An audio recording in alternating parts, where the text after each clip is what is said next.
Greetings. This is the first set of series on first century Christian leaders from 300 to 100 Common Era by Susan Harris. We're going to look at a variety of Christian leaders. We're going to look at how eyewitnesses translated or transferred their information to apologists. We'll start with the disciples of Jesus and we'll move through to the apologists in the late first century and second century and early third century. The apologists at that time were Justin Martyr, Irenaeus, and early works of Ignatius of Antioch, Polycarp also in his martyrdom and his writings. So let's begin. We're going to look at the leaders, John as a disciple, John as a leader in Syria. We're going to look at Paul's missionary journeys and what they did. And in part 4, we'll look at John as a leader in Ephesus and John's disciples.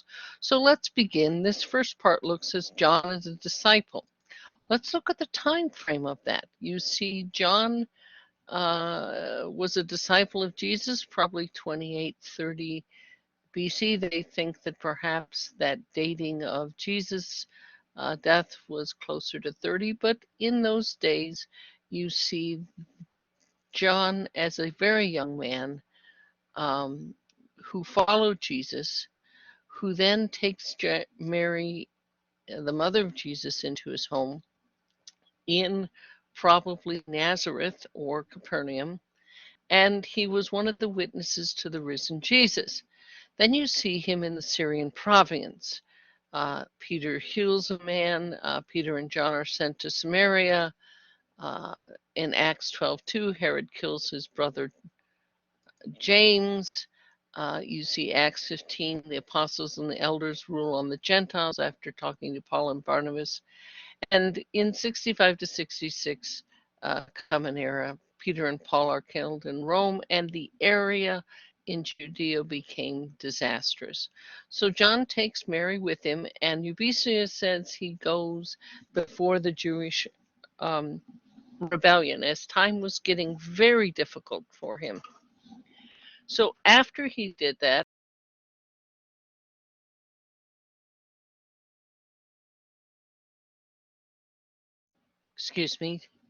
for the pause, the Jewish rebellion, the Jews in Jerusalem rebel, and Census Galileus fails, but Vespasian covers Syria and the Judean city.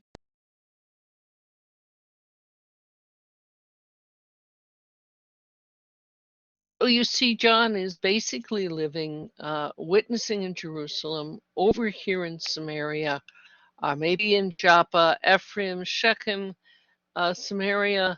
He's witnessing in Galilee. He's perhaps witnessing in the Decapolis, but this is his area. His area is the Judean province that was a part of Syria. His early life was in this golden lake called the Sea of Galilee.